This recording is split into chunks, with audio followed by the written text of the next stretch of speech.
బిర్యానీకి అంత పైసలు పెడతావు, సినిమాలకు అంత పైసలు పెడతావు, బట్టలు కొనుక్కోనికి అంత పైసలు తీసుకోవాలి. ఒక 10,000 12,000 పెడితే మనకు 5 లక్షల నుంచి 10 లక్షల ఇన్సూరెన్స్ వస్తుంది. తీసుకుంటే మంచిదే కదా. ఇప్పుడు ఇది చెప్తే కింద కామెంట్ ఏం చేస్తారు తెలుసా మేడం, అంటే నేను ఇక్కడ మాట్లాడినప్పుడు కూడా అందరు ఏమంటారంటే అందరు పైసలు ఉన్న వాళ్ళు ఉంటారా అని అంటాడు. ఎవరైతే ఉంటారో మిగతా వాళ్ళని వదిలేని, నీ దగ్గర డబ్బులు ఉంటే పెట్టుకోవచ్చు కదా రవి. అందరి దగ్గర పైసలు లేవంటే నీకెందుకు, నీ దగ్గర డబ్బులు ఉన్నాయి, నువ్వు ఇన్సూరెన్స్ తీసుకో. ఎందుకు అంటే నువ్వు ఇన్సూరెన్స్ తీసుకుంటే ఎవరి మీద ఆధారపడాల్సిన అవసరం ఉండదు, రైట్?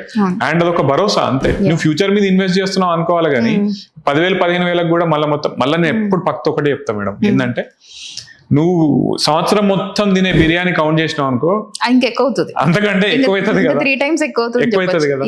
నీ సినిమాలు ఈ మధ్యలో ఐఫోన్లు చూసారు కదా, ప్రతి ఒక్కరి చేతిలో ఐఫోన్ ఉంటది కదా. ఆ ఐఫోన్ మొత్తంతో నాకు తెలిసి ఒక 5 years 5 years అది వెళ్ళిపోతుంది మంచిగా ప్రశాంతంగా.